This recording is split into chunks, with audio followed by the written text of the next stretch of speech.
Eu fui arremessado do helicóptero pelos policiais, por ser padre. Mas aquilo não foi o meu fim. Eu estava de joelhos no chão de terra batida, com as mãos amarradas nas costas, enquanto 3 policiais militares me chutavam as costelas. Um deles cuspiu na minha batina e gritou que eu era um padre comunista, um traidor da pátria. Eles me arrastaram até o helicóptero. Lembro do vento cortante batendo no meu rosto quando me jogaram porta adentro, e da risada do sargento Valdir dizendo que iam me dar um batismo diferente. Aos 42 anos, eu que sempre preguei sobre o perdão, senti um ódio tão profundo que desejei que todos eles ardessem no inferno. Meu nome é Elton Carvalho da Silva. Nasci em 1981, numa família católica de classe média em Porto Alegre. Minha mãe, Célia, era catequista. Meu pai, Ronaldo, era contador e membro da pastoral social. Cresci ouvindo histórias de santos e mártires. Aos 12 anos, quando o padre da paróquia perguntou se alguém sentia o chamado para o sacerdócio, eu levantei a mão sem hesitar. Minha irmã Fabiana, 3 anos mais velha, riu de mim. Ela disse que eu era muito arrogante para ser padre. Eu não entendi o comentário na época. Achava que confiança era uma virtude. Entrei no seminário aos 18 anos.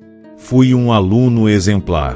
Tirava as melhores notas em teologia moral e homilética. Mas eu tinha um problema que os formadores não conseguiam identificar claramente. Eu desprezava os seminaristas que eu considerava fracos na fé. Quando algum colega confessava dúvidas sobre a vocação, eu o evitava.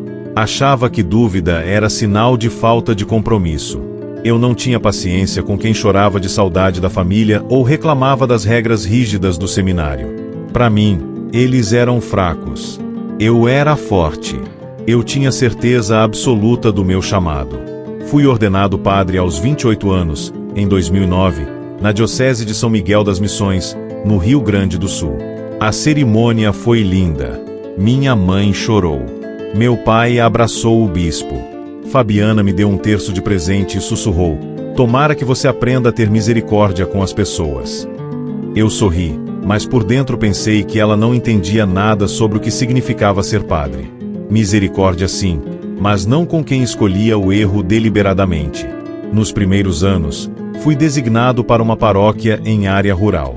Eu me dedicava intensamente. Acordava às 5 da manhã para rezar o ofício divino. Visitava os doentes. Celebrava missas em comunidades distantes. Mas eu tinha uma obsessão: corrigir os erros morais das pessoas. Quando descobria que um casal estava vivendo junto sem se casar, eu os confrontava publicamente durante a missa. Quando via um homem bêbado na praça, eu parava e pregava sobre os males do alcoolismo. Eu achava que estava salvando almas. Na verdade, estava afastando as pessoas. Em 2012, fui transferido para a paróquia de Nossa Senhora das Dores, ainda em São Miguel das Missões. Era uma comunidade maior, mais urbana. Lá, minha fama de padre rígido cresceu. Eu não permitia batizados de crianças cujos pais não frequentavam a missa. Recusei fazer o casamento de uma prima distante porque ela tinha se divorciado anos antes. Na época, achei que estava defendendo a doutrina. Hoje sei que estava usando a doutrina como arma para alimentar meu orgulho. Comecei a fazer homilias longas e inflamadas. Eu atacava políticos pelo nome. Denunciava esquemas de corrupção que eu descobria através de paroquianos que trabalhavam na prefeitura. Criticava fazendeiros que pagavam salários miseráveis para os trabalhadores rurais. Minha intenção, eu acreditava sinceramente, era defender os pobres. Mas meu jeito de fazer isso era violento. Eu humilhava as pessoas. Gritava do púlpito. Apontava o dedo. Fabiana me ligava toda semana pedindo para eu ter mais cuidado. "Elton, você vai se meter numa enrascada. Tem gente poderosa nessa cidade. Eles não vão deixar você falar assim para sempre." Eu ria da preocupação dela. Eu achava que tinha a proteção de Deus. Afinal, eu estava do lado certo da história, não estava? Eu estava defendendo os fracos. Eu estava denunciando a injustiça. Como Deus poderia me abandonar por fazer o que era certo? Esse pensamento me dava uma sensação de invencibilidade. Eu era o profeta moderno. Eu era Amós, Jeremias, João Batista. E como eles, eu achava que meu sofrimento, se viesse, seria um sinal de que eu estava no caminho correto. Em 2015, comecei a me envolver com movimentos sociais. Organizei uma ocupação de terras junto com trabalhadores rurais sem terra. Celebrei uma missa no acampamento. As fotos saíram no jornal local. O bispo Dom Augusto me chamou e pediu moderação. Padre Elton, você tem todo o direito de defender os pobres, mas precisa fazer isso com prudência. Não pode se expor assim. Não pode colocar a paróquia em risco. Eu assenti com a cabeça, mas por dentro desprezei o conselho. Achei que Dom Augusto estava velho e acomodado. Para mim, ele tinha medo de incomodar os poderosos. Continuei. Em 2017, ajudei a formar uma cooperativa de pequenos agricultores que lutavam contra a grilagem de terras. Em 2019, denunciei um esquema de desvio de verbas da saúde municipal. Sempre fazendo barulho. Sempre causando. Sempre me achando o herói da história. Meus paroquianos estavam divididos. Alguns me admiravam. Outros tinham medo de frequentar a igreja por causa das represálias que poderiam sofrer. Mas eu não me importava com o medo deles. Eu achava que medo era falta de fé. Em março de 2023, fiz a homilia mais explosiva da minha vida. Era um domingo de Quaresma. A igreja estava cheia. Mais de 300 pessoas. Eu subi no púlpito e comecei a falar sobre Moisés confrontando o faraó. Então, sem aviso, comecei a nomear autoridades locais envolvidas num esquema de grilagem de terras indígenas. Eu disse que o delegado Marcelo Furtado estava recebendo propina para não investigar os crimes. Eu disse que o prefeito Jair Machado tinha assinado documentos falsos. Eu disse que eles eram faraós modernos, escravizando os pobres. A igreja ficou em silêncio absoluto. Algumas pessoas levantaram e saíram antes do final da missa. Outras ficaram de boca aberta. Quando terminei, eu me senti poderoso. Achei que tinha dado um golpe certeiro contra a injustiça. Naquela noite, eu jantei sozinho na casa paroquial. Comi arroz com feijão e ovo frito. Estava assistindo ao noticiário quando ouvi batidas fortes na porta. Abri. Eram 6 policiais militares. Todos armados. Um deles mostrou um mandado de prisão. Diziam que eu estava sendo acusado de formação de quadrilha, incitação à violência e difamação. Eu ri. Achei que era brincadeira. Mas quando um deles me empurrou contra a parede e colocou as algemas, entendi que era real. Eles me jogaram dentro de uma viatura. Não me levaram para a delegacia. Me levaram para um sítio afastado, a uns 40 quilômetros da cidade. Quando descemos do carro, vi que era uma propriedade abandonada. Tinha uma casa velha com paredes descascadas e um galpão de madeira. Eles me arrastaram até o galpão. O chão era de terra. Cheirava a mofo e a algo podre, como carne estragada. Tinha manchas escuras no chão que eu preferi não identificar. Durante 2 noites e 2 dias, apanhei. Eles me chutavam, me davam socos nas costelas, puxavam meu cabelo. Um deles, o sargento Valdir, era o pior. Ele tinha prazer em me bater. Ele ria enquanto quebrava meus dedos. Primeiro o indicador da mão esquerda. Eu gritei tanto que perdi a voz. Depois o dedo médio. Eu cuspi sangue. Ele me perguntava se eu ainda achava que era o defensor dos pobres. Eu não respondia. Eu só chorava de dor e de humilhação. No 3º dia, de manhã cedo, eles me arrastaram até um helicóptero que estava num campo próximo. Eu estava tão fraco que mal conseguia andar. Eles me empurraram para dentro. O piloto nem olhou para mim. O helicóptero subiu. Eu senti o estômago revirar.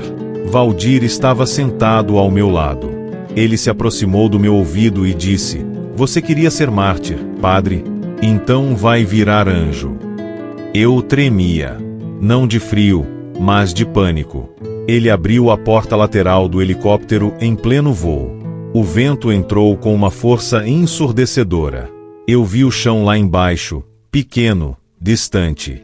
Eles estavam voando a mais de 800 metros de altura. Valdir me empurrou. Eu tentei me agarrar em algo, mas minhas mãos estavam amarradas. Caí. Meu corpo girou no ar. O vento arrancava minha respiração. Eu não conseguia gritar. Só conseguia pensar numa coisa: Deus me abandonou. Tudo o que preguei era mentira. Eu vou morrer sozinho, desprezado, como um lixo jogado do céu. Não sei quanto tempo durou a queda. Pareceu uma eternidade. Lembro que fechei os olhos e rezei o Pai Nosso. Mas não com fé. Rezei por reflexo, como uma criança que repete uma oração decorada sem entender o significado. Então tudo ficou preto. Acordei com dor. Muita dor. Meu corpo inteiro ardia. Eu estava enterrado até o pescoço numa cova rasa, na beira de um canavial. Eles tinham me dado como morto e me jogado ali, provavelmente esperando que os animais fizessem o resto do trabalho. Eu cuspi a terra. Minha boca estava cheia de areia. Tentei mover os braços, mas não conseguia. A terra estava compactada. Só minha cabeça estava para fora. O sol estava alto. Devia ser meio-dia. O calor era insuportável. Minha cabeça queimava. Formigas subiam pelo meu rosto. Eu tentava soprar para espantá-las, mas elas voltavam. Moscas rodeavam meu nariz e minha boca. Eu me sentia como um cadáver que ainda não tinha terminado de morrer. Pensei em gritar, mas para quê? Não havia ninguém por perto. Só o canavial infinito e o céu azul indiferente. Comecei a praguejar. Xinguei Deus com palavras que nunca tinha dito na vida. Gritei que ele era covarde, que ele era cruel, que ele tinha me usado e depois me descartado como lixo. Gritei que todos os anos de sacerdócio tinham sido uma mentira, que eu tinha desperdiçado minha vida inteira servindo a um Deus que não se importava comigo. Chorei de raiva, de desespero, de solidão absoluta. Eu queria morrer logo. Queria que acabasse de uma vez. As horas passaram com uma lentidão torturante. O sol começou a descer no horizonte, mas o calor não aliviava. Minha pele estava queimada. Sentia bolhas se formando na testa e no couro cabeludo. A sede era pior que a dor. Minha língua estava inchada, grudada no céu da boca. Eu tentava produzir saliva, mas não conseguia. Cada respiração parecia raspar minha garganta com lixa. Quando a noite finalmente chegou, a temperatura despencou. Em poucas horas, passei do calor insuportável pro frio cortante. Comecei a tremer descontroladamente. Meus dentes batiam. Não conseguia parar. O corpo inteiro tremia, mas eu não podia me mexer para me aquecer. Só podia sentir o frio me consumindo, penetrando nos ossos, me roubando as últimas forças que ainda restavam. Foi nesse momento que percebi algo estranho. Uma luz fraca começou a se aproximar entre os pés de cana. No início, achei que fossem os policiais voltando para terminar o serviço. Meu coração acelerou. Pensei, eles vão me dar um tiro na cabeça e vai acabar tudo. Quase senti alívio com essa possibilidade. Mas a luz não se movia como uma lanterna. Ela flutuava. Era suave, de um azul claro, quase prateado. Não fazia barulho. Meu corpo parou de tremer por um instante. Eu fixei os olhos naquela luz. Ela se aproximava devagar, como se estivesse caminhando, mas sem tocar o chão. Meu cérebro tentava encontrar uma explicação racional. Talvez fosse alucinação. Eu estava desidratado, ferido, no limite da consciência. Talvez fosse meu cérebro criando imagens para me consolar na hora da morte. Mas a luz parecia real demais. Eu conseguia ver os reflexos dela nas folhas da cana. Comecei a chorar. Mas dessa vez não era raiva. Era outra coisa. Era como se algo dentro de mim estivesse se quebrando. Toda a dureza, todo o orgulho, toda a certeza que eu tinha carregado por tantos anos começou a rachar. Eu sussurrei com a voz rouca e quebrada: "Mãe, se a senhora existe, se a senhora se importa com um padre orgulhoso e falho como eu, me ajuda. Eu não aguento mais." Repeti essas palavras. Me ajuda, me ajuda, me ajuda. Minha voz sumiu completamente. Só conseguia mexer os lábios em silêncio. Lágrimas desciam pelo meu rosto sujo de terra. Eu fechei os olhos, completamente rendido. Não tinha mais forças para lutar. Não tinha mais argumentos para apresentar. Não tinha mais orgulho para defender. Eu era só um homem quebrado, enterrado vivo, pedindo misericórdia. A luz parou bem na minha frente. Abri os olhos devagar. E então eu vi. Era uma mulher. Ela estava vestida com um manto branco e azul que parecia brilhar com luz própria. O tecido não era comum. Parecia feito de estrelas, de pequenos pontos luminosos que se moviam suavemente. O rosto dela era sereno. Os olhos eram castanhos, profundos, cheios de uma compaixão que eu nunca tinha visto em nenhum ser humano. Ela não falou nada, mas seus olhos diziam tudo. Diziam: eu sei da sua dor. Eu sei dos seus erros. E mesmo assim, eu vim. Senti como se alguém tivesse tirado um peso gigantesco das minhas costas. Um peso que eu nem sabia que estava carregando.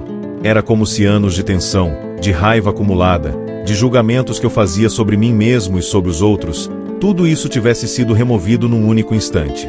Eu senti uma paz que nunca tinha experimentado antes. Nem quando fui ordenado. Nem quando celebrei minha primeira missa. Nem nos momentos que eu achava que estava mais próximo de Deus. Essa paz era diferente. Era completa. Ela estendeu a mão e tocou minha testa. O toque era suave, quente, reconfortante.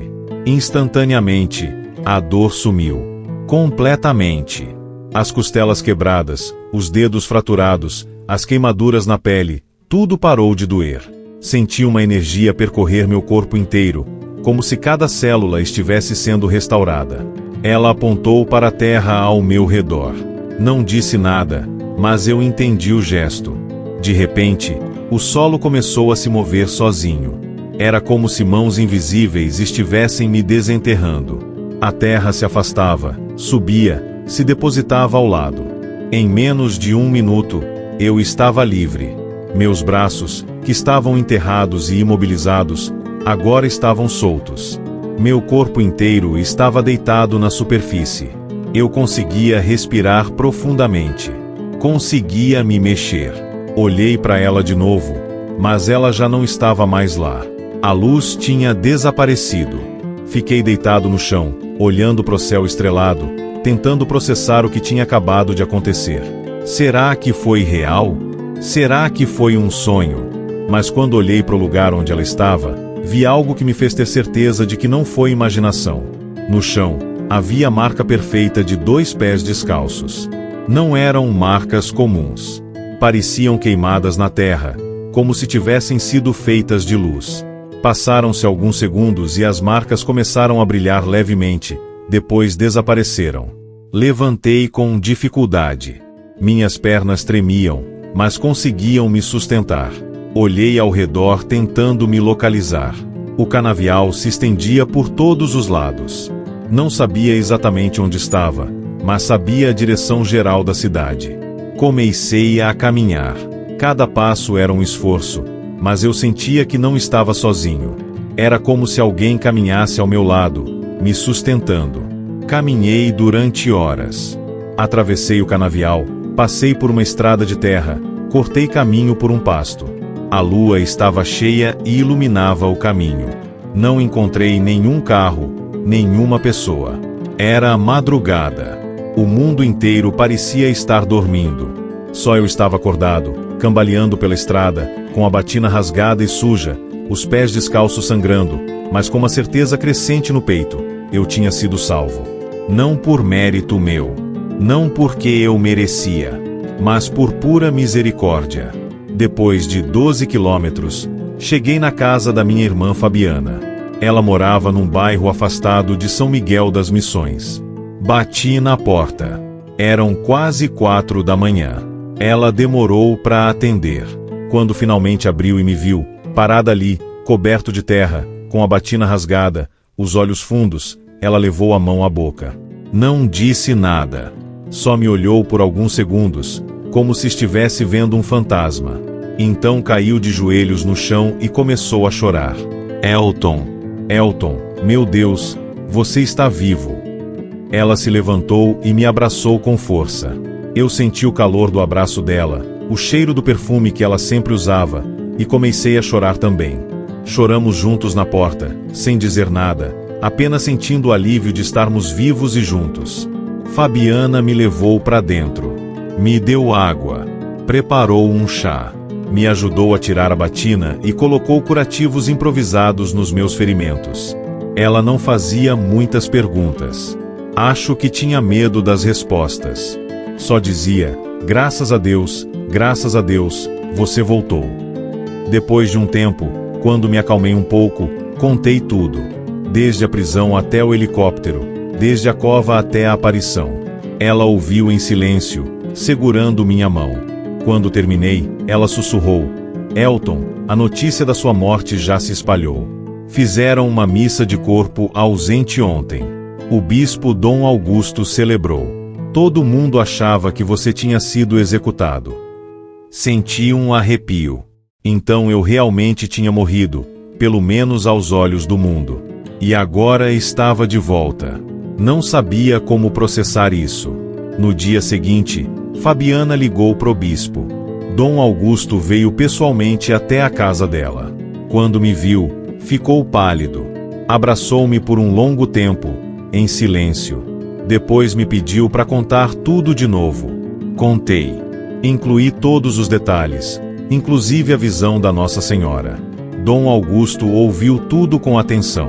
No final, ele respirou fundo e disse, Padre Elton, eu acredito em você. Mas agora você precisa se curar. Precisa de tempo. Vou te enviar para um mosteiro em Minas Gerais. Lá você vai ter paz para se recuperar, rezar, processar tudo isso. Fiquei 6 meses no mosteiro de Nossa Senhora da Paz, em Minas Gerais. Era um lugar isolado, no meio da serra, cercado de Mata Atlântica. Os monges viviam em silêncio quase total. Celebravam as horas canônicas, trabalhavam na horta, faziam artesanato. Eu me juntei a essa rotina. Acordava cedo, rezava, trabalhava, comia em silêncio, rezava de novo, dormia. No início, o silêncio era insuportável. Eu estava acostumado a falar, a pregar, a fazer barulho. Mas aos poucos, o silêncio começou a me curar. Passei horas em oração diante do Santíssimo Sacramento. Rezei o rosário todos os dias, às vezes 2 ou 3 vezes. Pedi perdão por cada vez que usei minha fé como arma. Por cada vez que julguei alguém. Por cada vez que achei que era melhor que os outros. Por cada vez que coloquei meu orgulho acima da misericórdia. Chorei muito. Às vezes chorava durante a missa. Às vezes chorava trabalhando na horta. As lágrimas vinham sem aviso, limpando algo profundo dentro de mim. Um dos monges, o irmão Lucas, tinha quase 80 anos. Ele era o responsável pela horta. Trabalhávamos juntos em silêncio, mas de vez em quando ele dizia alguma coisa. Um dia, enquanto plantávamos tomates, ele disse, Padre Elton, o orgulho é a raiz de todos os pecados. Mas a humildade não é se rebaixar. Humildade é aceitar a verdade sobre quem somos. Somos pó. E somos amados. As duas coisas ao mesmo tempo. Aquelas palavras ficaram comigo. Eu era pó, mas era amado. Isso mudou tudo. Voltei para São Miguel das Missões 1 ano depois, em abril de 2024. A paróquia tinha ficado sem padre durante meu sumiço. Dom Augusto tinha enviado um padre provisório, mas a comunidade estava abalada. Quando cheguei, algumas pessoas me receberam com alegria. Outras com desconfiança. Outras com medo. Marquei uma missa especial para explicar o que tinha acontecido. Você já teve que pedir perdão publicamente por algo que você fez de errado achando que estava certo? A igreja estava lotada naquele domingo de abril. Mais gente do que eu tinha visto em anos. Todos queriam entender o que tinha acontecido com o padre que tinha morrido e voltado. Subi no púlpito com as mãos tremendo. Olhei para a multidão de rostos conhecidos. Vi Dona Maria, a catequista que sempre me apoiou. Vi seu Antônio, o fazendeiro que eu tinha humilhado publicamente anos atrás. Vi jovens que eu tinha afastado com minha rigidez. Vi famílias inteiras que tinham deixado de frequentar a igreja por minha causa. Respirei fundo e comecei. Irmãos e irmãs, eu vim aqui hoje para pedir perdão. Minha voz saiu fraca, mas firme. Durante 14 anos, eu servi nesta paróquia achando que estava fazendo a vontade de Deus. Eu denunciei injustiças, defendi os pobres, confrontei os poderosos. Mas eu fiz tudo isso do jeito errado. Eu fiz com orgulho. Eu fiz com arrogância. Eu usei minha posição de padre para me sentir superior aos outros. Eu julguei. Eu condenei. Eu afastei pessoas que precisavam de misericórdia. Parei para respirar. As lágrimas começaram a descer. Eu humilhei casais que viviam situações difíceis. Recusei sacramentos para quem mais precisava deles. Preguei o amor de Deus, mas pratiquei a dureza. E quando Deus permitiu que eu fosse quebrado, quando eu estava enterrado vivo esperando a morte, eu percebi a verdade. Eu não era melhor que ninguém. Eu era só um homem cheio de falhas, precisando de misericórdia tanto quanto qualquer um de vocês. O silêncio na igreja era absoluto. Algumas pessoas choravam. Outras abaixavam a cabeça. Eu peço perdão para cada pessoa que eu machuquei com minhas palavras. Peço perdão para cada um que se afastou da igreja por minha causa. Peço perdão para Deus, que eu usei como desculpa pro meu orgulho. E eu prometo que, daqui para frente, vou tentar ser um padre diferente. Não um padre perfeito, porque isso eu nunca vou ser. Mas um padre que entende que todos nós estamos no mesmo barco, todos precisando de graça. Desci do púlpito e me ajoelhei no chão, na frente do altar. Fiquei ali, de cabeça baixa, esperando. Não sabia se as pessoas iam me aceitar de volta. Não sabia se iam conseguir me perdoar. Mas eu precisava fazer aquilo. Precisava me colocar no lugar mais baixo possível, como um sinal de que eu tinha entendido a lição. Ouvi passos se aproximando. Era seu Antônio, o fazendeiro. Ele se ajoelhou ao meu lado, colocou a mão no meu ombro e disse: Padre Elton, eu te perdoo. E eu também peço perdão pelos meus erros. Um por um, outros paroquianos começaram a se aproximar. Dona Maria me abraçou chorando. Famílias inteiras vieram me cumprimentar. Alguns ainda olhavam com desconfiança, e eu entendia. Confiança não se reconstrói da noite pro dia. Mas pelo menos era um começo. Nos meses seguintes, mudei completamente minha forma de ser padre. Parei de fazer homilias longas e agressivas. Passei a falar sobre misericórdia, sobre a fragilidade humana, sobre o amor incondicional de Deus. Voltei a fazer batizados sem exigir comprovantes de frequência na missa. Voltei a celebrar casamentos de pessoas em situações irregulares, oferecendo acompanhamento pastoral em vez de rejeição. Abri as portas da igreja para todo mundo, sem julgamento. Uma tarde, em junho de 2024, recebi a visita de uma mulher que eu não via há anos. Era Luciana, a prima distante cujo casamento eu tinha recusado fazer em 2013. Ela entrou na igreja com o rosto tenso, mas determinado. Sentou-se num banco da frente e esperou eu terminar de arrumar o altar. Quando me aproximei, ela disse: Padre Elton, eu vim aqui porque ouvi que você mudou. Não sei se é verdade, mas eu precisava te dizer uma coisa. Sentei ao lado dela e esperei. Luciana respirou fundo. Quando você recusou fazer meu casamento, eu fiquei destroçada. Eu tinha acabado de sair de um relacionamento abusivo. Tinha me divorciado porque meu ex-marido me batia. Levei anos para conseguir reconstruir minha vida, para confiar em alguém de novo. E quando finalmente encontrei um homem bom, que me tratava com respeito, que queria constituir família comigo, você me disse que eu não tinha direito de casar na igreja. Você me fez sentir como lixo. As lágrimas desciam pelo rosto dela. Eu sentia cada palavra como uma facada. Eu me afastei da igreja. Parei de acreditar em Deus. Achei que Deus era como você, duro, inflexível, sem compaixão. Casei no civil e tentei seguir minha vida. Mas sempre ficou um buraco dentro de mim, uma sensação de que eu não era digna do amor de Deus. Segurei a mão dela e disse com a voz embargada: Luciana, eu peço perdão. Do fundo do meu coração, eu peço perdão. O que eu fiz foi cruel e errado. Você merecia acolhimento, não rejeição. Você merecia ouvir que Deus te ama exatamente como você é, com toda a sua história. Eu falhei completamente com você. E se você me permitir, eu gostaria de tentar consertar esse erro. Luciana olhou para mim por um longo tempo, avaliando se podia confiar. Finalmente, ela perguntou: Você faria meu casamento agora, mesmo eu sendo divorciada? Eu respondi sem hesitar: Sim. Vou conversar com o bispo e pedir uma dispensa. Vou explicar sua situação. E se por alguma razão não for possível fazer o sacramento do matrimônio imediatamente, vou celebrar uma bênção especial para o seu casamento. Você e seu marido merecem ter a bênção da igreja. Ela começou a chorar mais forte, mas dessa vez eram lágrimas de alívio. Nos meses seguintes, trabalhei com Dom Augusto para conseguir a anulação do primeiro casamento de Luciana.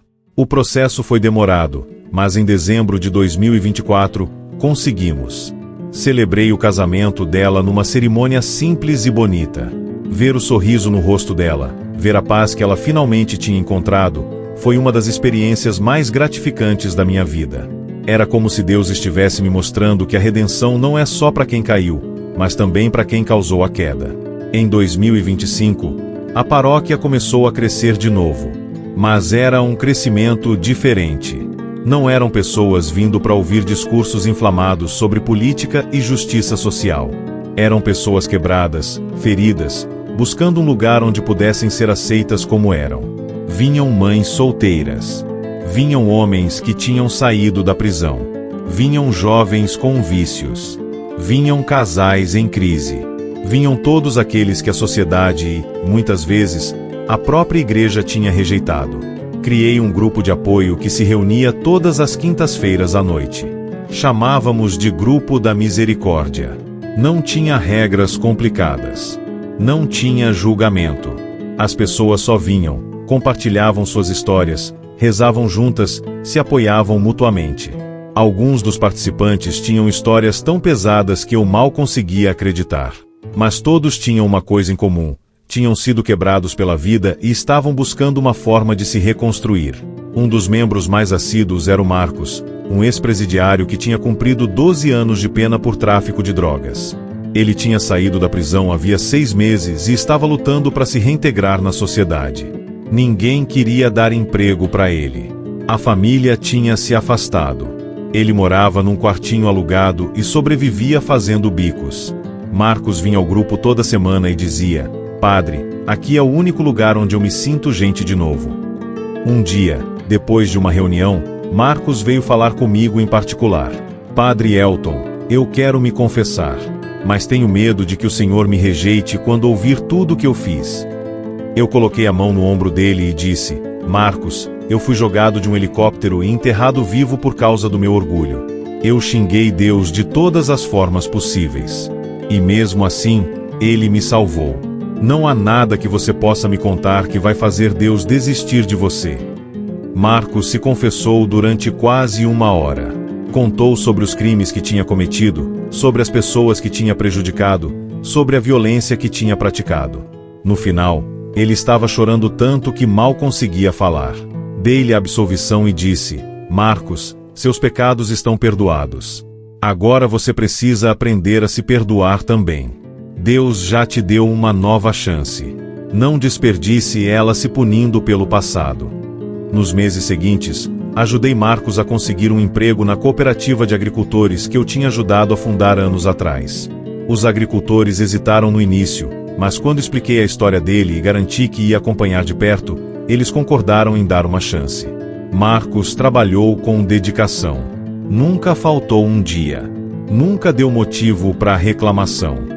6 meses depois, ele já era considerado um dos melhores funcionários. Em setembro de 2025, Marcos me procurou de novo. Dessa vez, o rosto dele estava diferente.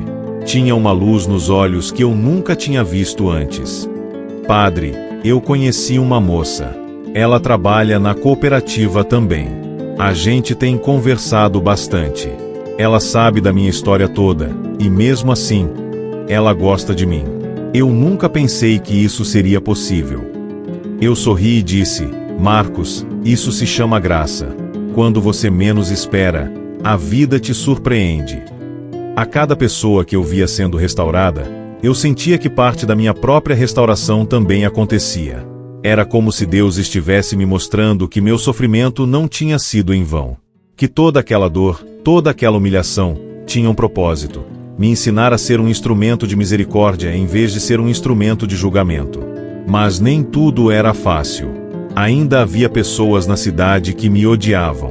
O delegado Marcelo Furtado e o prefeito Jair Machado nunca foram processados pelo que fizeram comigo. Eles continuavam no poder, continuavam cometendo as mesmas injustiças. De vez em quando, eu cruzava com um deles na rua. Sentia um aperto no peito, uma vontade de confrontar, de exigir justiça. Mas então lembrava das palavras do irmão Lucas: humildade é aceitar a verdade sobre quem somos. Eu era pó. E era amado. A justiça não dependia de mim. Dependia de Deus. Um dia de outubro, enquanto eu estava na sacristia preparando os paramentos para a missa da tarde, ouvi alguém bater na porta. Era uma batida hesitante, quase tímida. Abri e vi um homem de uns 50 anos, magro, com o rosto marcado pelo tempo e pelo sofrimento. Ele usava roupas simples e segurava um boné nas mãos, amassando-o nervosamente. Levei alguns segundos para reconhecer. Era o sargento Valdir. Meu corpo inteiro congelou. Senti o coração disparar. As memórias vieram todas de uma vez. Os chutes, os socos, meus dedos sendo quebrados, a risada dele no helicóptero, a porta se abrindo, o empurrão. Senti vontade de fechar a porta na cara dele. Senti vontade de gritar. Senti vontade de chamar a polícia. Mas fiquei paralisado, apenas olhando para ele. Valdir baixou os olhos. Não conseguia me encarar. Sua voz saiu trêmula. Padre Elton, eu sei que não tenho o direito de estar aqui. Sei que o Senhor deve me odiar. Mas eu precisava falar com o Senhor. Eu não estou conseguindo viver com o que eu fiz. Respirei fundo, tentando controlar a onda de emoções que me atingia. Minha voz saiu mais firme do que eu esperava. Ele entrou devagar, como se estivesse pisando em terreno sagrado que não merecia profanar. Sentamos em 2 bancos velhos que ficavam na sacristia. O silêncio entre nós era denso, pesado. Valdir começou a falar, com a voz quebrada. Padre, depois daquele dia, minha vida desmoronou. Eu comecei a ter pesadelos. Toda noite eu via o Senhor caindo do helicóptero. Toda noite eu acordava suando, gritando. Minha esposa não aguentou. Ela pegou as crianças e foi embora. Disse que eu tinha virado um monstro. Comecei a beber. Perdi o emprego na polícia. Tentei me matar 2 vezes. Ele parou, enxugando as lágrimas com as costas da mão. Eu sei que isso não muda nada do que eu fiz. Sei que não tem desculpa. Mas eu queria que o Senhor soubesse que eu me arrependo. Todos os dias eu me arrependo. E quando soube que o Senhor tinha sobrevivido, que tinha voltado, eu pensei, talvez isso seja um sinal. Talvez eu ainda possa pedir perdão antes de morrer. Olhei para ele por um longo tempo. Parte de mim queria recusar. Queria dizer que ele não merecia perdão. Que o que ele tinha feito era imperdoável. Que ele deveria carregar aquela culpa pro resto da vida. Mas então lembrei da cova. Lembrei de mim xingando Deus, me sentindo abandonado, achando que não merecia misericórdia. Lembrei da luz azul. Lembrei dos olhos compassivos de Nossa Senhora. Lembrei que eu tinha sido perdoado quando não merecia. Respirei fundo e disse: Valdir, o que você fez foi terrível. Você me causou uma dor que eu nunca vou esquecer. Mas eu também causei dor em muitas pessoas com minha arrogância e meu julgamento. Eu também precisei de perdão. E se eu recebi misericórdia quando não merecia, Quem sou eu para negar misericórdia a você? Valdir levantou os olhos, incrédulo. O Senhor está dizendo que me perdoa? Eu assenti. Sim, eu te perdoo. Não porque você merece, mas porque o perdão não é sobre merecer. É sobre libertar tanto quem perdoa quanto quem é perdoado. Eu não quero carregar mais esse peso.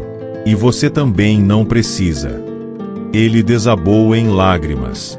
Caiu de joelhos no chão e soluçava como uma criança. Eu me ajoelhei ao lado dele e coloquei a mão em seu ombro. Ficamos ali por vários minutos, 2 homens quebrados, 2 homens que tinham machucado e sido machucados, 2 homens buscando redenção. Quando Valdir se acalmou, eu disse: agora você precisa fazer uma coisa por mim. Você precisa buscar ajuda. Precisa tratar esses traumas, esses pesadelos. Precisa parar de beber. Precisa reconstruir sua vida. O perdão que eu te dei é real, mas você também precisa aprender a se perdoar. E isso vai exigir trabalho. Valdir assentiu. Eu vou tentar, padre. Eu juro que vou tentar. Nos meses seguintes, acompanhei a recuperação dele. Ajudei-o a entrar num grupo de apoio para dependentes químicos. Consegui um terapeuta que aceitou atendê-lo com desconto. Valdir começou a frequentar a missa. No início, sentava sempre no último banco, com a cabeça baixa, como se tivesse medo de ser reconhecido. Mas aos poucos, ele foi se integrando. Algumas pessoas da paróquia sabiam quem ele era e o que ele tinha feito. Mas seguindo o exemplo que eu tinha dado, elas também o acolheram. Em fevereiro de 2026, quase 3 anos depois da minha queda do helicóptero, recebi um convite inesperado. O bispo Dom Augusto me pediu para participar de um encontro nacional de padres em Aparecida. O tema era misericórdia e reconciliação na igreja contemporânea. Ele queria que eu compartilhasse minha história como um dos palestrantes principais. Fiquei apavorado. A ideia de falar para centenas de padres, de expor minhas falhas, meu orgulho, minha queda, parecia assustadora demais. Mas Dom Augusto insistiu. Padre Elton, sua história não é só sua. É uma história que muitos padres precisam ouvir. Muitos de nós caímos na armadilha do orgulho espiritual. Muitos usamos nossa posição para nos sentir superiores. Sua experiência pode ajudar a libertar outros. Aceitei, mesmo com medo. No dia da palestra, subi ao palco diante de mais de 400 sacerdotes. Olhei para aquele mar de batinas e colares romanos e senti meu estômago revirar. Mas então respirei fundo, fiz o sinal da cruz e comecei a falar. Contei tudo. Desde meu orgulho inicial até a prisão, desde a tortura até a cova, desde a aparição até a reconciliação. Não omiti nada. Não embelezei nada. Falei com honestidade brutal sobre meus erros e sobre a misericórdia que me salvou. Quando terminei, o silêncio no auditório era absoluto. Alguns padres estavam chorando. Outros tinham a cabeça baixa, claramente tocados pela história. Depois da palestra, dezenas deles vieram falar comigo. Muitos confessaram que também lutavam com orgulho espiritual, com a tentação de se sentirem superiores aos fiéis. Alguns compartilharam suas próprias histórias de queda e restauração. Foi um dos dias mais intensos e significativos da minha vida. Um padre jovem, recém-ordenado, me procurou no final do evento. Ele disse: Padre Elton, eu estava pensando em abandonar o ministério. Achava que eu não era bom o suficiente, que não conseguia viver de acordo com o ideal que tinha imaginado. Mas sua história me mostrou que a santidade não é sobre ser perfeito. É sobre ser quebrado e deixar Deus te reconstruir. Obrigado por ter a coragem de compartilhar isso. Voltei para São Miguel das Missões com uma sensação renovada de propósito. Minha missão não era mais consertar o mundo através de discursos inflamados. Era testemunhar a misericórdia de Deus através da minha própria fragilidade. Era criar espaços onde pessoas quebradas pudessem encontrar acolhimento. Era lembrar a todos, incluindo a mim mesmo, que ninguém está além da redenção. Em maio de 2026, aconteceu algo que eu nunca imaginei que veria. Valdir, o ex-sargento que tinha me torturado, pediu para ser batizado. Ele tinha crescido numa família sem religião e nunca tinha recebido nenhum sacramento. Durante sua recuperação, ele começou a frequentar as catequeses para adultos. Estudou, fez perguntas, lutou com suas dúvidas. E, finalmente, chegou à conclusão de que queria se tornar católico. Quando ele me pediu para ser o padrinho dele, eu fiquei sem palavras. Valdir, você tem certeza? Eu posso indicar outras pessoas que... Ele interrompeu. Padre, o Senhor me deu uma segunda chance quando eu não merecia. Me mostrou o que é misericórdia de verdade. Se alguém deve me guiar nesse novo começo, é o Senhor. A cerimônia de batismo foi numa noite de sábado, na vigília pascal. A igreja estava cheia. Valdir entrou vestido com uma túnica branca simples. Quando chegou a hora da renúncia ao mal, ele respondeu com voz firme: renuncio. Quando chegou a hora da profissão de fé, as lágrimas desciam pelo rosto dele.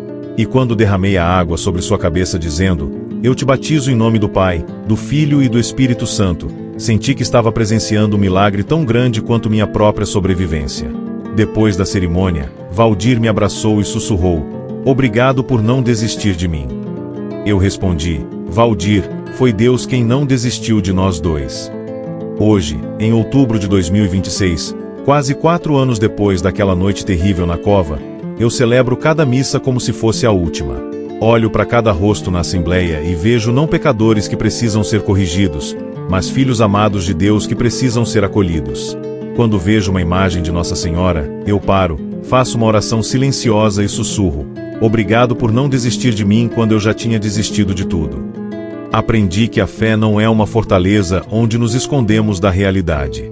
É uma ferida aberta por onde o amor de Deus entra. Aprendi que o orgulho espiritual é o pecado mais perigoso porque se disfarça de virtude. Aprendi que a misericórdia não é fraqueza, mas a expressão mais profunda da força de Deus. E aprendi que todos nós, sem exceção, precisamos ser salvos não uma vez, mas todos os dias, em cada momento de rendição, em cada ato de humildade, em cada escolha de amar em vez de julgar. A paróquia de Nossa Senhora das Dores se tornou conhecida na região como um lugar de recomeços. Pessoas vinham de cidades vizinhas buscando acolhimento que não encontravam em suas próprias comunidades. Vinham aqueles que tinham sido rejeitados por suas orientações sexuais, por seus erros do passado, por suas situações familiares complicadas. Vinham todos aqueles que, de alguma forma, sentiam que não cabiam nos padrões rígidos que muitas igrejas ainda mantinham. Eu não tinha respostas prontas para todas as situações. Muitas vezes, ficava em dúvida sobre como conciliar a doutrina da igreja com as realidades complexas das pessoas.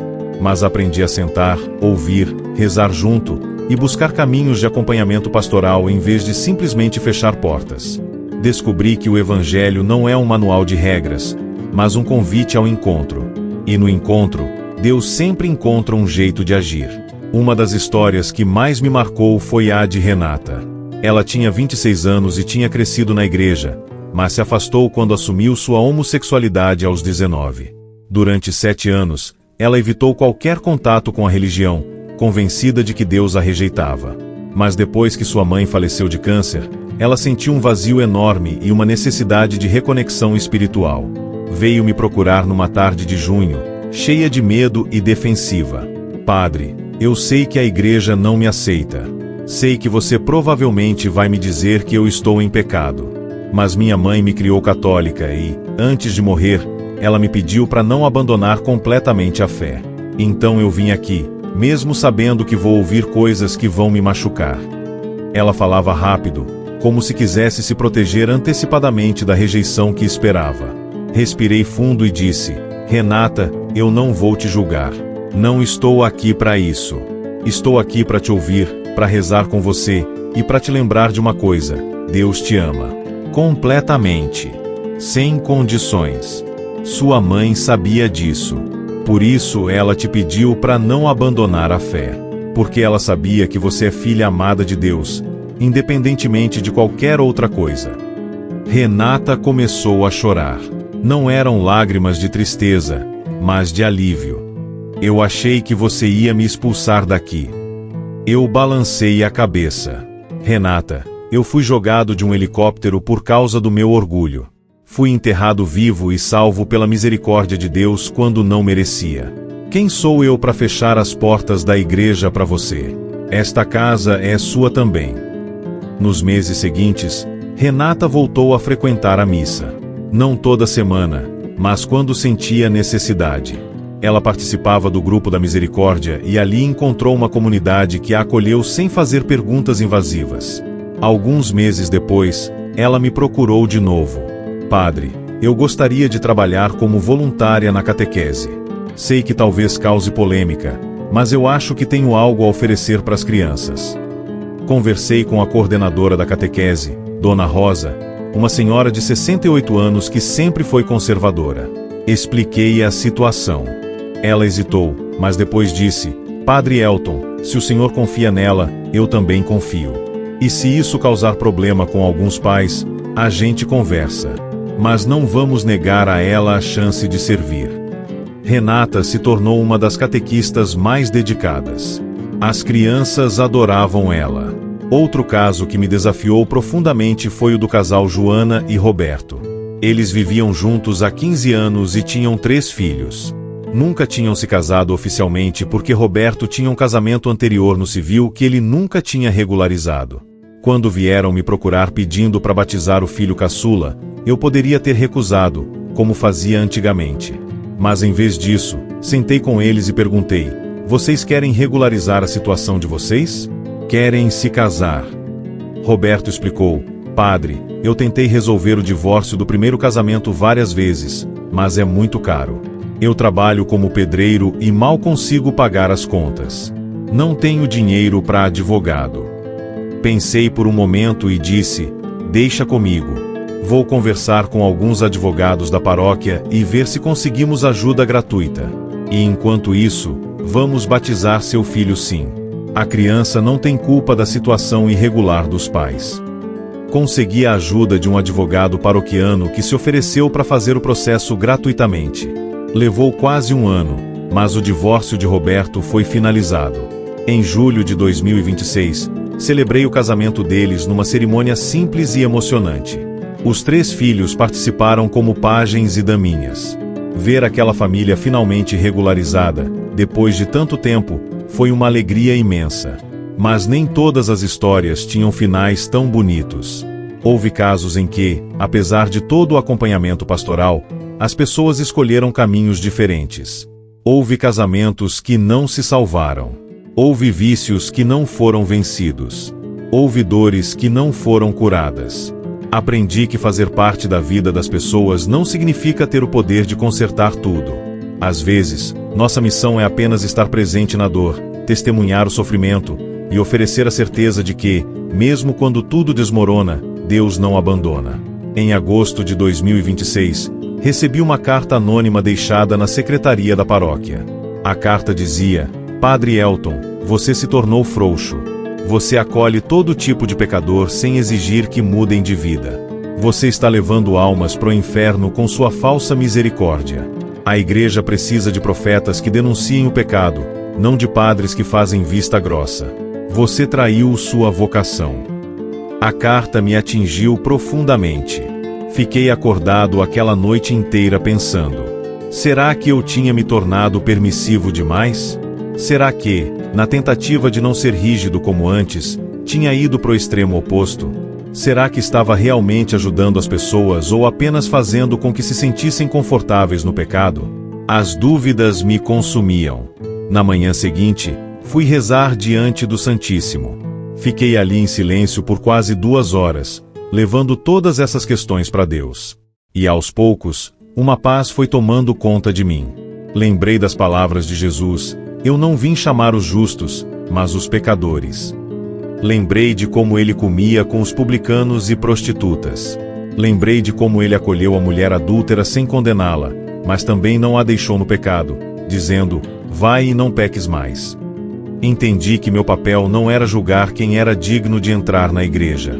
Meu papel era abrir as portas para que todos entrassem, e confiar que o encontro com Cristo faria o trabalho de transformação que eu jamais poderia fazer sozinho. Não era sobre ser frouxo ou rígido.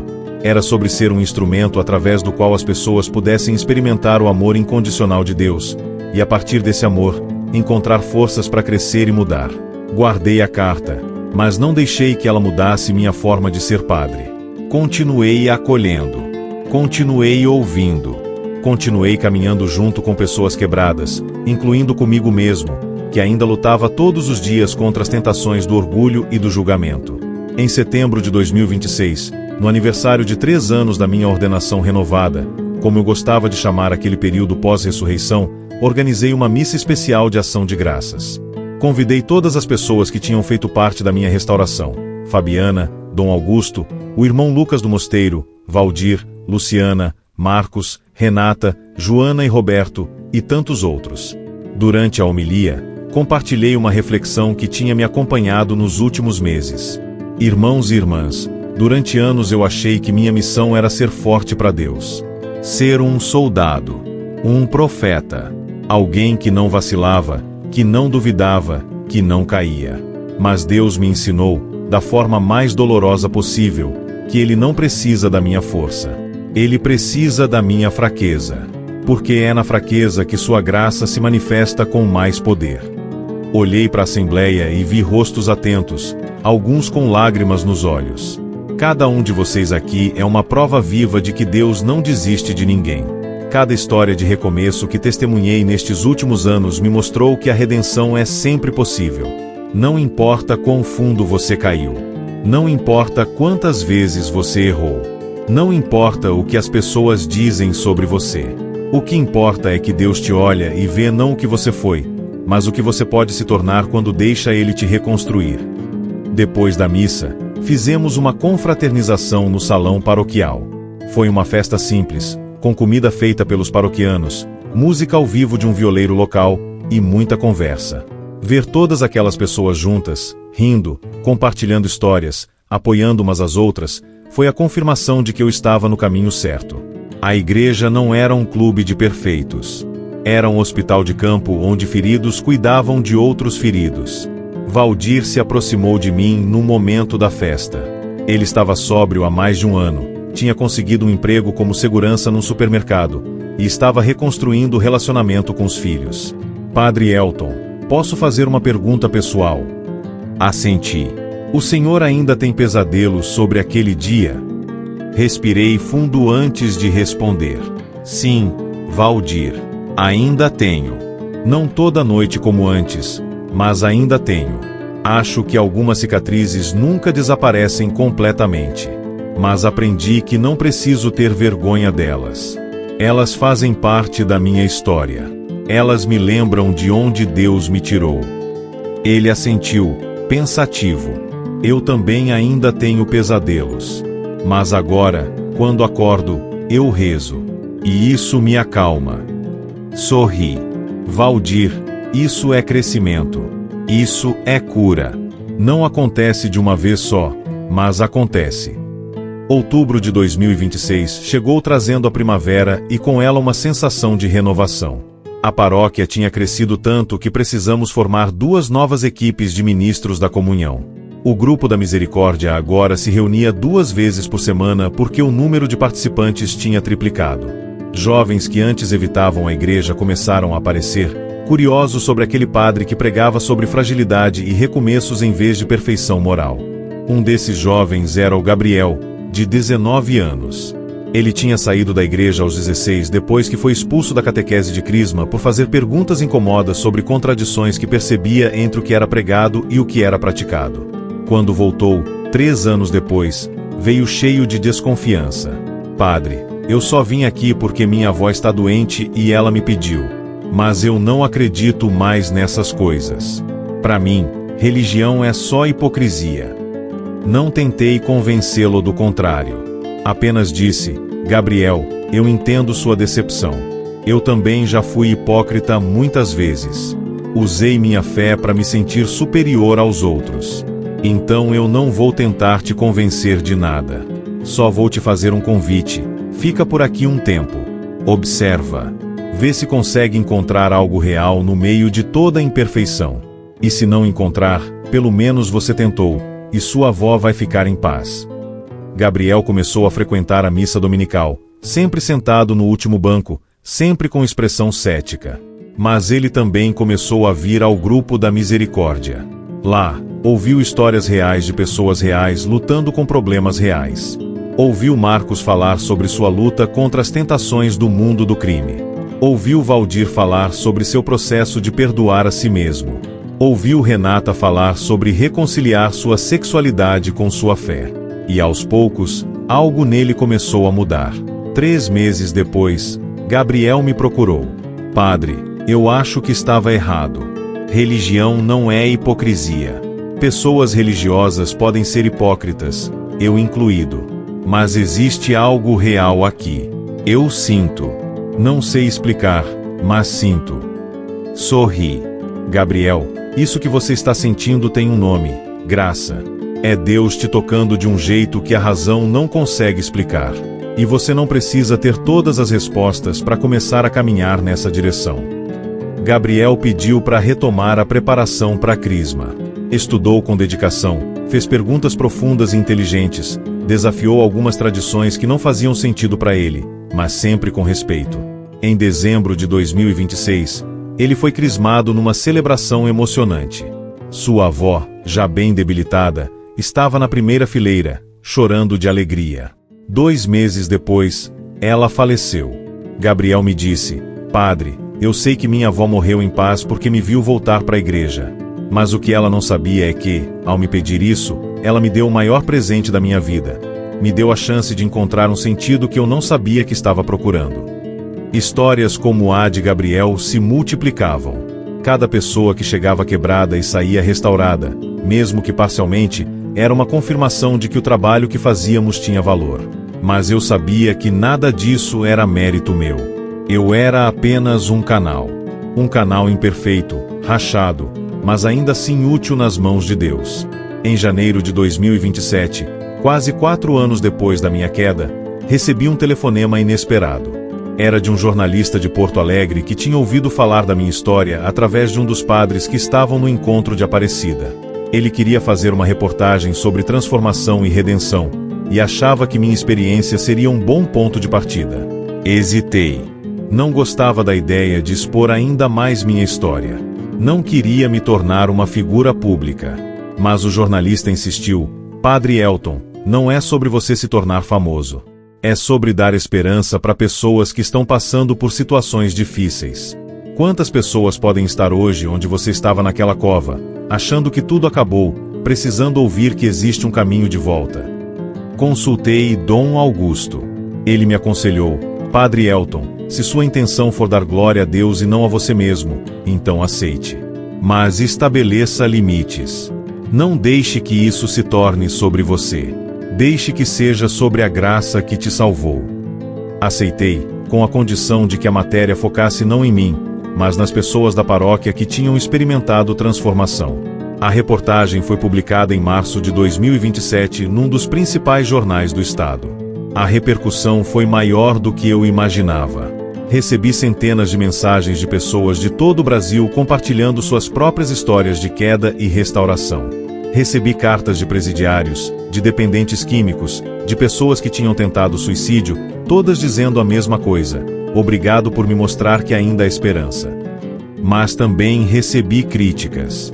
Alguns setores mais conservadores da igreja me acusaram de promover um cristianismo light, de minimizar a importância do combate ao pecado, de ser excessivamente permissivo. Um padre tradicionalista escreveu um artigo rebatendo a reportagem, dizendo que eu estava levando almas à perdição com minha misericórdia barata. As críticas me machucaram, não vou mentir. Por um momento, as velhas tentações do orgulho voltaram. Quis me defender, quis provar que estava certo, quis rebater cada argumento. Mas então lembrei da cova. Lembrei do momento em que deixei de lutar e simplesmente me rendi. Lembrei que minha missão não era convencer todo mundo, mas ser fiel ao que Deus tinha me mostrado. Conversei com Dom Augusto sobre as críticas. Ele disse algo que me trouxe paz: Padre Elton, você nunca vai agradar a todos. Quando Jesus andava pela terra, os fariseus o criticavam por comer com pecadores. Os zelotes o criticavam por não ser revolucionário o bastante. Os saduceus o criticavam por desafiar as estruturas do templo. Ele foi criticado de todos os lados. E ainda assim, permaneceu fiel à sua missão. Faça o mesmo. Permaneça fiel ao que Deus te mostrou, e deixe o resto nas mãos dele. Em abril de 2027, organizei um retiro espiritual de 3 dias para os membros do Grupo da Misericórdia. Alugamos um sítio afastado, cercado de natureza, onde poderíamos ter momentos de oração, reflexão e convivência sem as distrações da cidade. 23 pessoas participaram, incluindo Valdir, Marcos, Renata, Gabriel e vários outros que tinham se tornado parte essencial da comunidade. O lugar era simples, mas acolhedor. Uma casa de madeira antiga com varanda ampla, cercada por eucaliptos e araucárias. Dava para ouvir o som de um riacho correndo não muito longe. O ar tinha aquele cheiro característico de mato úmido e terra fresca. Quando chegamos na sexta-feira à tarde, o sol filtrava entre as copas das árvores, criando manchas douradas no chão. Algumas pessoas ficaram em silêncio só observando a paisagem. Outras começaram a explorar os arredores com curiosidade de criança. Na primeira noite, depois do jantar comunitário onde cada um tinha trazido algo para compartilhar, fizemos uma roda de conversa ao redor da fogueira. As chamas dançavam iluminando os rostos cansados, mas esperançosos. Marcos compartilhou como tinha sido difícil resistir às tentações da semana anterior, quando um antigo comparsa do crime o procurou oferecendo um trabalho fácil. Valdir falou sobre o aniversário de 2 anos de sobriedade e como ainda acordava alguns dias com vontade de beber. Renata contou sobre a reconciliação recente com o pai, que finalmente tinha aceitado sua orientação sexual depois de 3 anos de distanciamento. Cada história era única, mas todas carregavam o mesmo fio condutor. A luta diária por permanecer de pé, por não desistir, por acreditar que o amanhã poderia ser diferente do ontem. Eu ouvia tudo com atenção, intervindo pouco, apenas fazendo perguntas quando sentia que alguém precisava ser convidado a ir mais fundo. A fogueira crepitava. O céu estava repleto de estrelas. E no meio daquela simplicidade, sentia a presença de algo sagrado, como se estivéssemos pisando em chão santo. No primeiro dia do retiro, durante uma caminhada contemplativa pela mata, Gabriel veio caminhar ao meu lado. Ficamos em silêncio por um tempo, apenas ouvindo os sons dos pássaros e do vento nas árvores. O caminho era estreito, coberto de folhas secas que estalavam sob nossos pés. A luz do sol penetrava em feixes entre as árvores, criando um ambiente quase de catedral natural. Então ele perguntou: "Padre, o senhor ainda sente raiva das pessoas que te jogaram do helicóptero?" A pergunta me pegou de surpresa. Parei de andar por um momento, respirei fundo e respondi com honestidade: "Gabriel, seria mentira dizer que não sinto nada. Às vezes ainda sinto uma pontada de raiva quando lembro. Às vezes ainda sonho com aquele momento e acordo com o coração acelerado.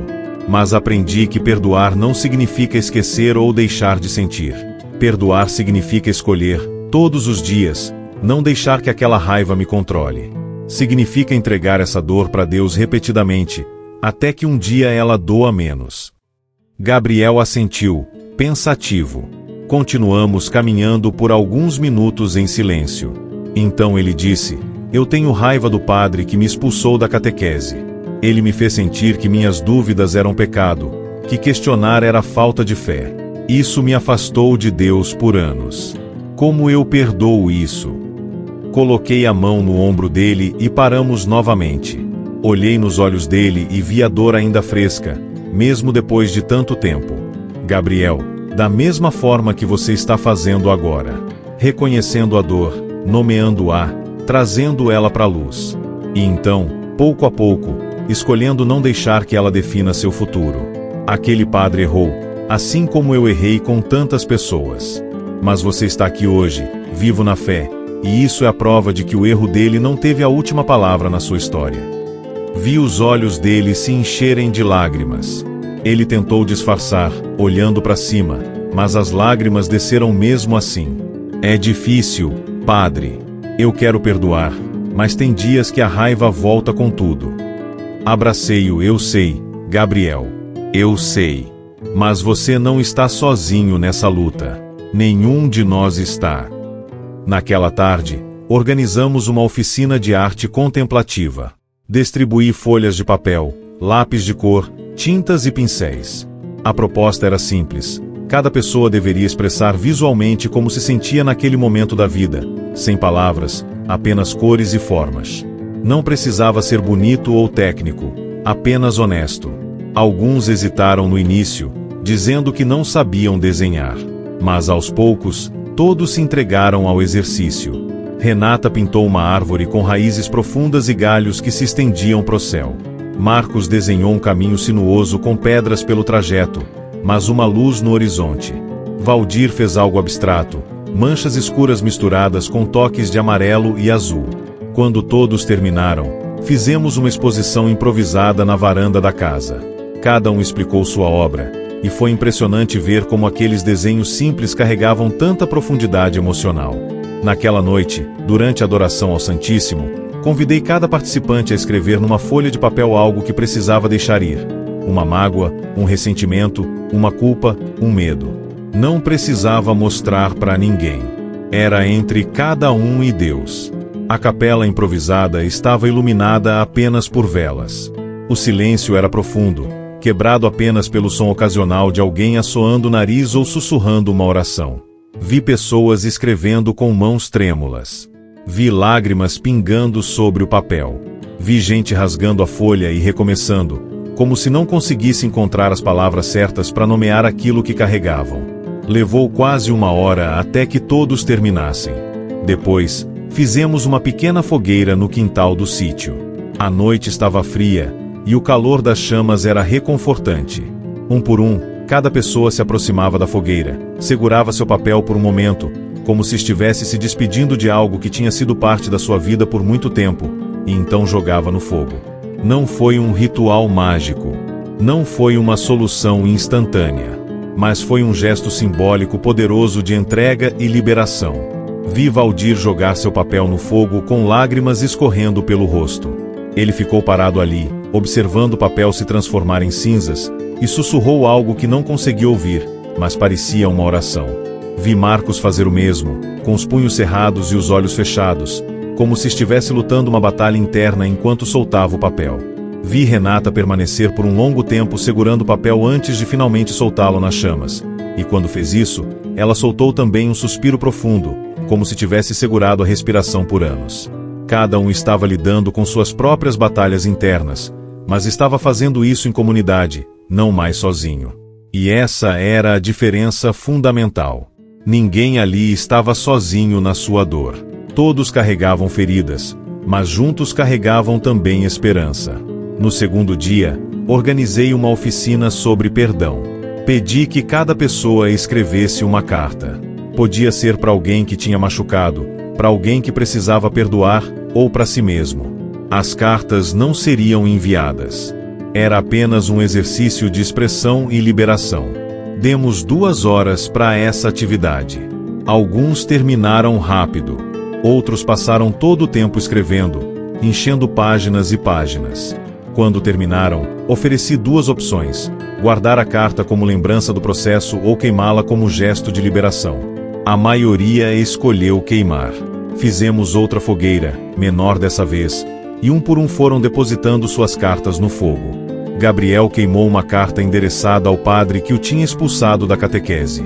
Enquanto a carta ardia, ele disse em voz alta: "Eu te perdoo, e eu me liberto do peso que carreguei por causa de você." Outras pessoas fizeram o mesmo. Algumas leram trechos de suas cartas antes de queimar. Outras apenas jogaram no fogo em silêncio. Uma senhora chamada Beatriz, que participava do grupo há 6 meses, leu uma carta que tinha escrito para si mesma: "Beatriz, você errou. Você falhou como mãe, como esposa, como amiga. Mas você não é seus erros. Você é amada. Você é digna de recomeçar. Eu te perdoo." Quando ela terminou de ler, várias pessoas estavam chorando. No último dia do retiro, fizemos uma missa de encerramento ao ar livre, sob um céu estrelado. Montamos um altar simples com uma toalha branca sobre uma mesa de madeira.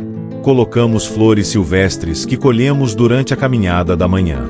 Acendemos velas que tremulavam com a brisa suave da noite. A congregação se sentou em bancos e cadeiras improvisadas formando um semicírculo. Durante a homilia, compartilhei uma reflexão que tinha amadurecido durante aqueles dias. Irmãos e irmãs, vocês sabem qual é a diferença entre arrependimento e culpa? Arrependimento nos move em direção a Deus. Culpa nos paralisa. O inimigo quer que a gente fique preso na culpa, remoendo os erros, achando que nunca seremos dignos. Mas Deus quer arrependimento, que é reconhecer o erro, pedir perdão, aceitar a graça e seguir em frente. Olhei para cada rosto iluminado pelas velas que seguravam. A luz tremula criava sombras dançantes, mas também revelava olhos atentos, corações abertos. Cada um de nós aqui tem uma história marcada por erros, por quedas, por momentos que gostaríamos de apagar. Mas saibam de uma coisa: Deus não apaga nossa história. Ele a redime. Ele pega todas as nossas cicatrizes e as transforma em fontes de cura para outros. É isso que fazemos aqui. Transformamos nossas feridas em instrumentos de esperança. Fiz uma pausa, sentindo a emoção subir. Eu fui jogado de um helicóptero. Fui enterrado vivo. Pensei que ia morrer sozinho e esquecido. Mas Deus me salvou não para que eu me sentisse especial, mas para que eu pudesse ser testemunha viva de que ninguém está perdido demais, ninguém caiu fundo demais, ninguém errou grave demais para ser alcançado pela misericórdia. Se eu estou aqui hoje, é porque a graça é real. E se a graça alcançou alguém como eu, ela pode alcançar qualquer um. Depois da missa, fizemos uma ceia compartilhada. Cada um trouxe o que tinha: pães, queijos, frutas, bolos caseiros. Comemos juntos sob as estrelas, conversando, rindo, compartilhando memórias dos 3 dias. Houve música. Alguém trouxe um violão e começamos a cantar hinos antigos e músicas novas. Não era perfeito. Muitos desafinavam. Mas era genuíno. Antes de dormir, fiz uma caminhada solitária até o riacho que corria próximo ao sítio. Sentei numa pedra lisa na margem e fiquei apenas ouvindo o som da água corrente. A lua cheia refletia na superfície, criando um caminho prateado. Rezei em silêncio, agradecendo por aqueles 3 dias, por aquelas pessoas, por cada história de resistência e recomeço que tinha testemunhado. Quando voltamos para São Miguel das Missões no domingo à tarde, algo tinha mudado no grupo. Havia uma união mais profunda, uma confiança maior uns nos outros, e um senso renovado de propósito. As pessoas desceram do ônibus fretado com abraços demorados e promessas de se encontrarem durante a semana.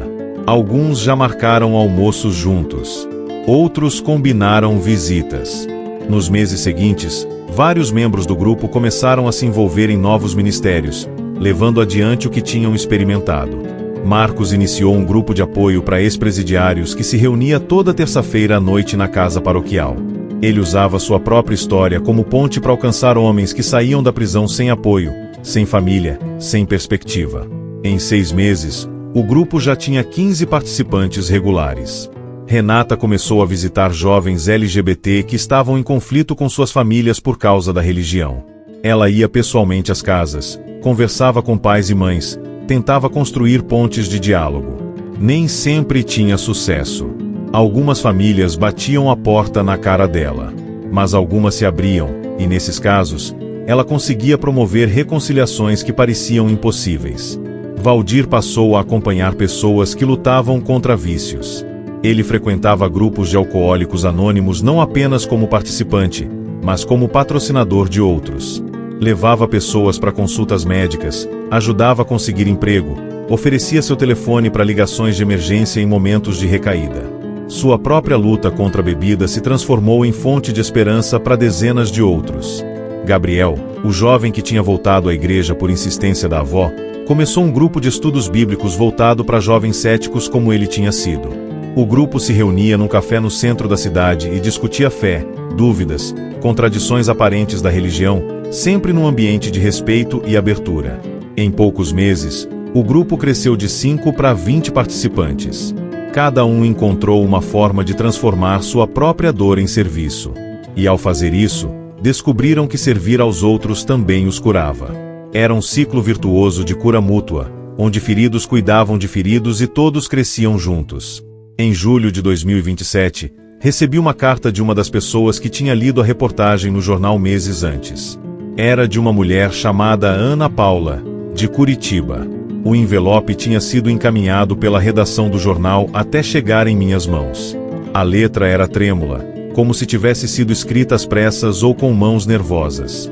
Ela escreveu: Padre Elton, eu estava planejando me matar. Tinha tudo preparado, as pílulas que tinha juntado durante meses, a carta de despedida que reescreve várias vezes, tudo. Tinha escolhido até o dia, seria numa quinta-feira, porque quinta-feira era o dia que eu me sentia mais sozinha. Mas naquela manhã, antes de fazer, algo me levou a abrir o jornal que estava sobre a mesa. Nem sei por que fiz isso. Eu não costumava ler jornal. Mas abri. E li sua história. A carta continuava: chorei durante horas. Não conseguia parar. Porque se você conseguiu sobreviver àquilo, se você conseguiu encontrar sentido depois de tanta dor, talvez eu também pudesse tentar mais uma vez. Guardei as pílulas. Rasguei a carta. E liguei pro Centro de Valorização da Vida. Hoje, 6 meses depois, estou em tratamento psiquiátrico. Voltei a ter contato com minha filha que eu não via há 2 anos.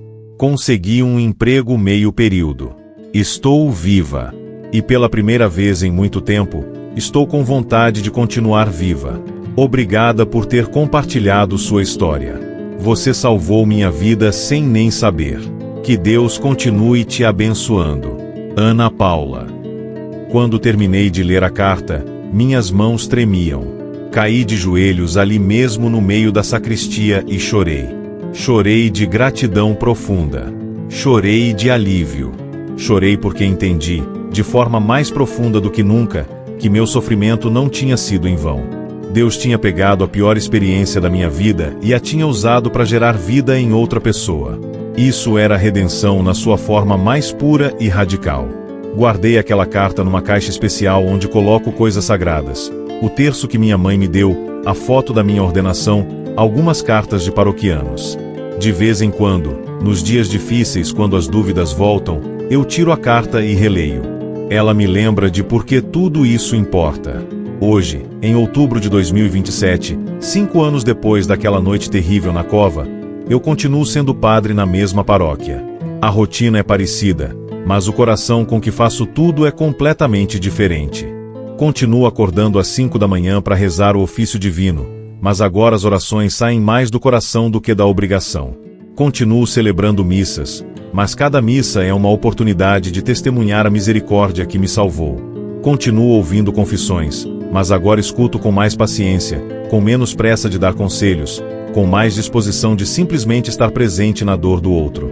Continuo visitando doentes nos hospitais, mas vejo neles não apenas pessoas que precisam de conforto espiritual, mas irmãos e irmãs que me ensinam sobre coragem e resistência. Continuo enterrando mortos, mas cada funeral me lembra da fragilidade da vida e da necessidade de viver cada dia com gratidão. Continuo batizando crianças, e cada batismo é uma celebração da esperança, da crença de que o futuro pode ser diferente do passado. Mas faço tudo isso de um jeito completamente diferente do que fazia antes. Faço com a consciência constante da minha própria fragilidade. Faço sabendo que, sem a graça de Deus sustentando cada passo, eu não sou nada. Faço sem a arrogância que me caracterizava antes, sem a necessidade de estar sempre certo, sem a obsessão de corrigir todo mundo. Ainda luto contra tentações. O orgulho às vezes sussurra no meu ouvido, tentando me convencer de que sou especial por ter sobrevivido àquela provação, que minha história me torna superior aos outros. A vaidade às vezes tenta se infiltrar quando alguém me elogia pelo trabalho na paróquia ou quando vejo os frutos da transformação nas vidas das pessoas. O julgamento às vezes quer voltar, especialmente quando vejo injustiças ou hipocrisia.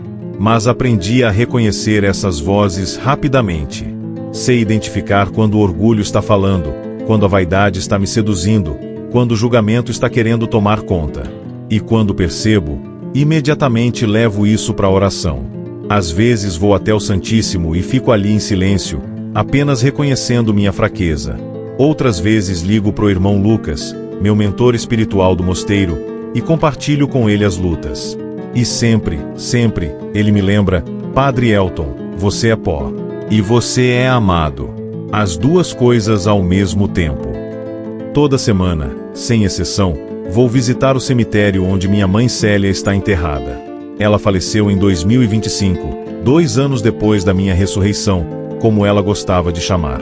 Seu túmulo fica debaixo de um ipê amarelo que floresce toda primavera. Quando as flores caem, cobrem a lápide com um tapete dourado. É bonito. Ela teria gostado. Nos últimos meses de vida dela, passamos muito tempo conversando sobre tudo o que tinha acontecido. Ela estava lúcida até o fim, mesmo com o câncer avançado. Sentávamos na varanda da casa de Fabiana, onde ela passou seus últimos dias, tomando chimarrão e vendo o pôr do sol.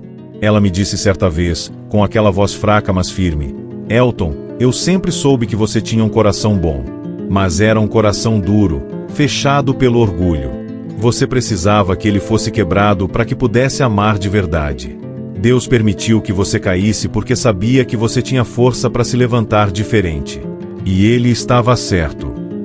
Essas palavras ficaram comigo. Diante do túmulo dela, sempre rezo um terço completo. Depois sento ali e conto as novidades da paróquia como se ela ainda estivesse viva para ouvir. Falo sobre as pessoas que estão sendo ajudadas, sobre as transformações que testemunho, sobre os desafios que ainda enfrento, sobre as pequenas vitórias e as derrotas temporárias. É meu jeito de mantê-la presente, de honrar a fé que ela plantou em mim desde que eu era criança, de agradecer por nunca ter desistido de mim mesmo quando eu estava difícil. Às vezes, quando estou lá, outros enlutados passam e cumprimentam. Alguns reconhecem a batina e param para conversar. Já ouvi várias histórias ali, entre os túmulos, histórias de perda e saudade, mas também de memórias felizes e gratidão pelo tempo que tiveram com seus entes queridos. O cemitério se tornou para mim não um lugar de morte, mas um lugar de memória e continuidade.